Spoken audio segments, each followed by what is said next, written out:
Ndiyo hii mawazo niko nayo kwetu shie Katanga itapita mzuri sana. Juu kama mimi nasema niseme mu français sangine haitashikilika mzuri.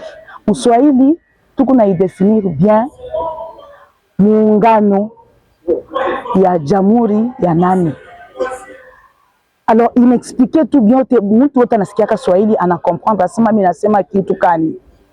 Muungano yetu iko pale ni juu ya haina sema tunataka kubadilisha katiba ya nchi, hapana. Katiba ya nchi haina paka na vibaya, hapana. Na tunapenda shebe nyewe tuiandike. Hii katiba tunakuta hapa tulikutaka. Miaka inapita mingi tunaweza kusema hii katiba inazeka. Miaka inapita mingi tunapenda sasa tuandike katiba ile sie benyewe tunaona hii itatusaidia ko mu masiku ya kumbele. Na itashanje ko historia ya nchi yetu. Nchi yetu ikunenda na kuanguka sana munjimu. Na tunapenda sasa tuidamushe, tuitoshe, tusiache yanguke munzimu. Njo pale tunapenda kubadilisha katiba hii yetu ya nchi. Juu hii katiba pale baliandikaka hatukukwaka aba kutukonsulta keko. Na ya sasa hivi tutenda kukonsulte kila mtu juu ya kuandika hii katiba. Njo ile kiloko nilikuwa nayo juu ya hii maungano yetu tulikuwa nayo kwa siku ya leo. Asante. Ngambila bana betu wase wakunka sai. Bana betu abadu mabadi baeta lunye ni lwa kwenza Front pour la 4e République donc tuke bwatumbua mu 3e République chez mu 4e République mbwa chingani. Tujibambanya ni mfumo wa jitunga jibe dio mwanga tabuka lenga mu 2018. Constitution utu dinenda mutanche mu mujamba ni bwayeye kubangisha kwenza mujimu bikengela partout la première ministre. Premier ministre boyo kwa tukantinga bikendanje a identifier majorité mu parlement. Mumoni ba député batu libasungu ba chipida munafanga batu libasungu la bikengela bikala bakumbana au moins 251 bwani batu la majorité bwani bateka premier ministre. Pinge u muti bomane ni mujitu ngaditu jinaji lelo di ma parti politique ma fitabuni. Pinge bidi bikengela bwani amona bwa kuhita ku cohabitation bwani basomba muti ubikala ni kashi ni FCC.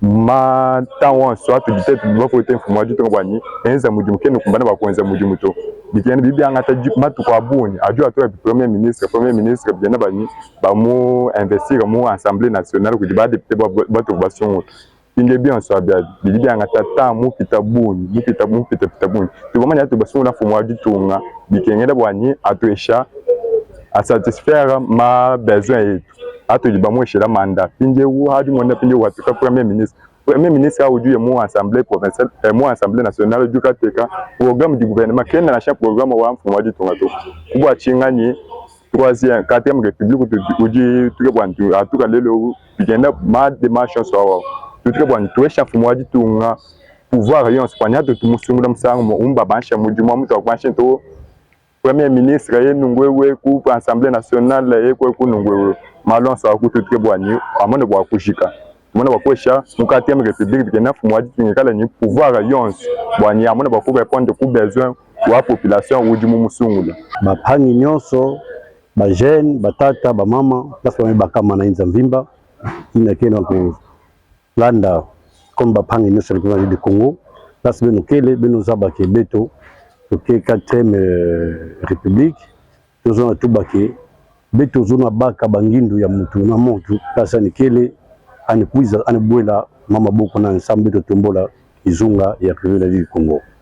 Alors na kutuba samu na kutala peut-être batona kutuba mingi na cité que non bagina zo ba changer constitution samu mukandaina ya siku ya bwala samu na benini samu na nini OK beto zona to changer ya samu tuna kumona la constitution na ba mikane basala ka depuis 1960 tikilumba bubu yai mais basala kwa mingi sa una intérêt ya batu personnel non sa una intérêt ya betu nyonso ya kizunga mvimba ya Congo. Alors na ya wina betu lomba na batu nyonso betu to keleze parti politique betu kele dynamique ya ba jeune betu batu nyonso parce que kele balenda kuiza sa betu vana na idée ya mosi na mosi ani bwela na kati na kimfuka betu kele sa betu tombola kizunga ya Congo ya mvimba. Alors beto monaka samo mutu mosi enlevwanda bamepona yani député na province nani kuna na nini peut-être exemple na bandundu anki le député national kaka yani mosi bamebonda voter yani diaka comme député provincial kaka yani mutu ile babe voter yani sénateur. Alors na kutala ngona mutu mosi ina yani mosi angebaka place kiti nani ya député provincial amebika na kento nani place ya député provincial ambika na mwana nani na place ya Sénat amebika na beau-frère nani na semeki nani. Alors ngemona yani mosi babe nommé ministre ngimeka baka ngemona famille mosi beinzo mosi bana kubaka ngemona famille mosi mo bana kubaka ngemona bana kwenda plus de $100,000 américains. Alors yana kumona ke OK mutu mosi ana baka salaire ile futa 1000 personnels qui salaka na bisadi ya l'état ya betu tozona ve mambwina à partir ya bubu betu ba non ya faut divanda arrêter. Alors ya betu zona betu bandi la constitution parce que constitution ina ba tout batumeka ba modification ba modifier mobutu modifier pendant 17 fois to baka awa ya ba sana 2006 ça me tukuma bubu ça fait 19 ans ya constitution ina ya vana peut déjà modifié une fois ça mon nini mebeto tunamona ba intérêt ya peuple congolais na kati ya una betu ba partir bubu ya ke stop tumenzenga vana betu suki savana donc ya vana musaba na ba kangu nyonso ya Congo place beba kama beno kuiza betu na besoin bangindo beno samtu sangana. Depuis 1960 jusqu'à ce jour, nous avons passer en revue tout le texte constitutionnel que nous avons connu jusqu'à ce jour. Pourquoi avoir mené cette démarche? Parce que nous avons constaté que la République démocratique du Congo, comme tout le monde le sait, d'aucuns ne l'ignorent d'ailleurs, que nous avons un pays béni des dieux, un don du ciel, immensément riche, qui regorge des richesses incommensurables, mais au même moment, ces pays-là bat de l'aile en ce qui concerne le développement. Et en cherchant à comprendre cette inadéquation, on s'est rendu compte que parmi les problèmes majeurs qui font que ces pays ne puissent décoller, c'est la loi fondamentale ou les lois fondamentales qu'elle a connues, les différentes constitutions, la première, la deuxième, la troisième République, qui n'ont pas permis à cette République de se développer le plus rapidement possible. Et c'est ainsi que nous proposons à la communauté nationale, à tout le Congolais, le passage de la troisième à la quatrième République.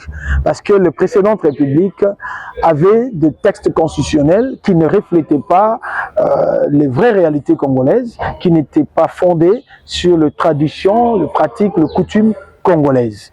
Et nous souhaiterions, et la majorité, la grande majeure partie de ces constitutions ont été rédigées pour régler des problèmes de ce moment-là.